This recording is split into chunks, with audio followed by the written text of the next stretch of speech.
a lot of the states, as they start to embrace Bitcoin mining, they create a degree of clarity to it. And then you've got on the other side, the institutional investors. And I think that, as you see investors take very big public positions in the Bitcoin marketplace, that establishes a sort of milestone.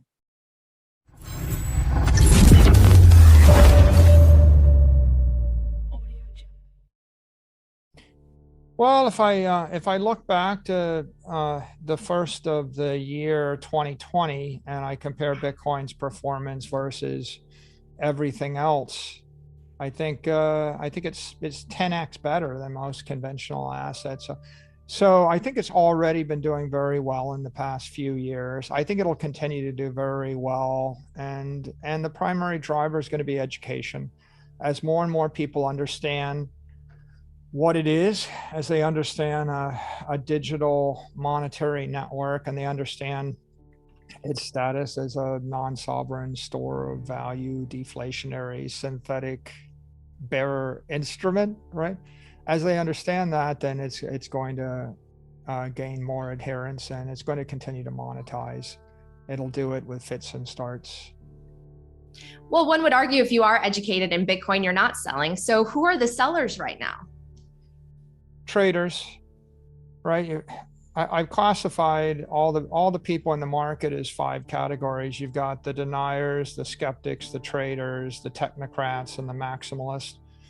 The deniers and the skeptics don't put money into the market. They just hate on it. The traders are the ones that are attracted by the volatility of the market. And clearly they're having a field day today. If I look at Binance, the spot volume in Binance is $6 billion, which is triple, quadruple any normal day. In fact, this is probably one of the biggest days of the year, if it's not the biggest day of the year. So if you are a trader, then you want something with a lot of volatility that trades 24/7, 365. And they're going to trade the momentum of it. The traders, they'll trade it with risk assets as long as it's correlated to risk. So today's a risk off day, and they'll think it's a risk off asset. And on risk on days, they'll trade it the opposite direction. At some point, now the way they figure it out is not through thinking from fundamentals. Fundamentalists, the technocrats will look more at the fundamentals, and the maximalists will look the most. I can almost think if you spend 20, 30, 40 hours, maybe you can be a technocrat investor. And if you spend hundreds of hours, you'll become a maximalist investor. Mm-hmm. But if you're a trader, they're not going to spend more than a few hours. What they'll do is they'll run back-tested statistical models. And they'll say, well, we back-tested Bitcoin versus the NASDAQ index, and we determined that it trades with 3 times the volatility or 2 times, the amplitude, and then they'll adjust their models accordingly, and they'll look to arbitrage that. The traders have all the money in the market right now because the maximalists are all fully invested. They're dollar cost averaging. Mm-hmm. The technocrats will become more prominent, but right now the technocrats are investors, and all the tech investors are bearish. They're all afraid of everything, right? If Apple, Amazon, Facebook, Google are all trading down, the technocrats are in a bad mood and they're feeling a bit skittish. Mm-hmm. So the people in the market right now are the traders. They're always going to have more money and less fundamental conviction. But the traders, what they do is they provide liquidity. Right there, they'll expand the amount of asset in the marketplace, and then at some point, some fundamental investor, like some big technical investor, will go and buy $5 or $10 billion worth of Bitcoin and declare it to be a big tech monetary network. Mm-hmm. That will move the chart. That will break all the models. It'll modify the models of all the traders. The traders will then go, oops, it looks like it's negatively correlated to this, or it's correlated differently, and then they will unwind their trades, or they'll cover their short positions, and that'll cause a squeeze up. So, when you're a young investor, you hate the people that short your stock. When I was an early CEO, I used to hate the short sellers. But then I began to realize that people that sell your stock short are going to buy your stock. They've just got it in reverse order. So people that short Bitcoin will eventually buy back Bitcoin to cover the short. They've got it in reverse order. The danger is not the traders. The danger is having an asset that is of no consequence to anyone, right? That is not interesting.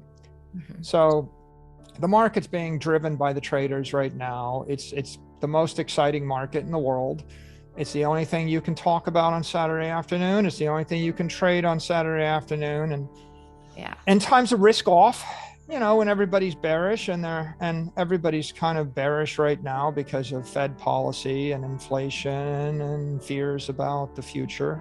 When they're bearish, they'll act bearishly on the weekend and they'll amplify that. But when that sentiment changes, then it'll work for us in the opposite direction. And even if it doesn't, I think it's just a matter of time before more of the fundamental investors come into the space, right?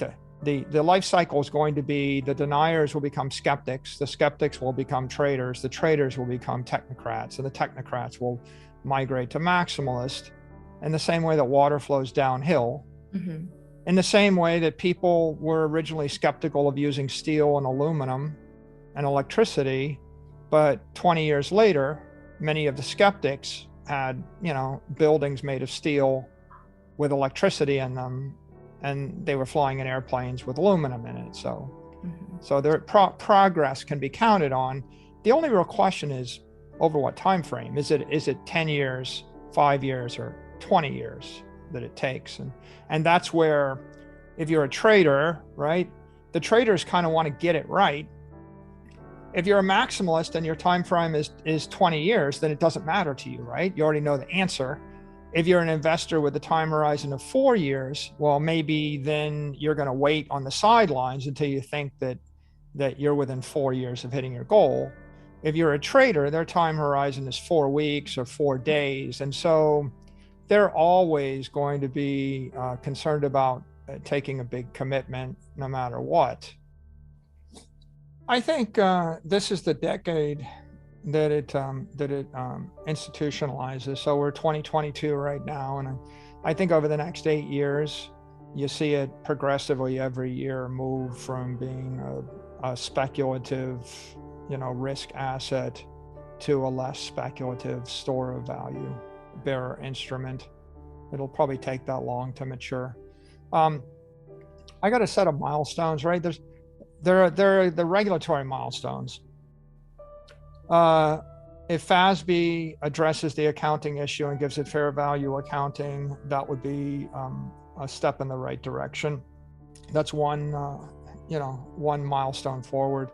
If the SEC approves a spot ETF, that's a second milestone. If they approve a dozen, that's the third milestone. If Senator Lummis's legislation gets finalized and approved and provides a sort of regulatory framework for cryptocurrencies, crypto property, crypto securities, crypto exchanges, et cetera, that's another big milestone. I think the FDIC providing guidance to banks would be another big milestone. I think that there's an entire class of traders that are entering the market right now that are getting comfortable. You know, every day you read a story about Citadel trading or Goldman Sachs trading.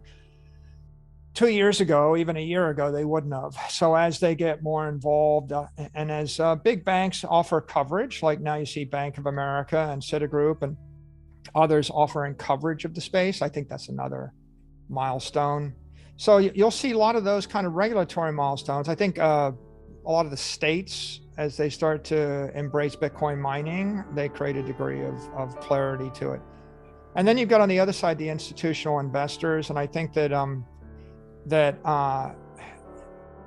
as you see investors take very big public positions in the Bitcoin marketplace, that establishes a sort of milestone. And as the Bitcoin miners mature and get stronger and continue to come public, that's another milestone. So there's a never-ending parade of those milestones. Each one of them seasons the asset class or matures it. as you can see, it's 2, 3, 4 years of excitement, followed by another 4 years of people just working their way into these positions. But I think by the time we get to the end of the decade, you'll have 90% of the regulatory clarity people would like, and you'll see a much broader base of public companies and institutional holders and institutional supporters and organizations that are maturing or providing support for the entire network. I didn't mention one last thing, which is the companies. Mm-hmm. Companies like NYDIG or Fidelity, right? As they provide support for banks and for 401ks, and as they provide custody relationships and banking services, companies like Silvergate, as those companies start to offer their applications, all of those things cause the network to mature and stabilize, and they reduce volatility, mm-hmm. and they encourage the public to transition their view of this from a speculative asset class to a store of value network.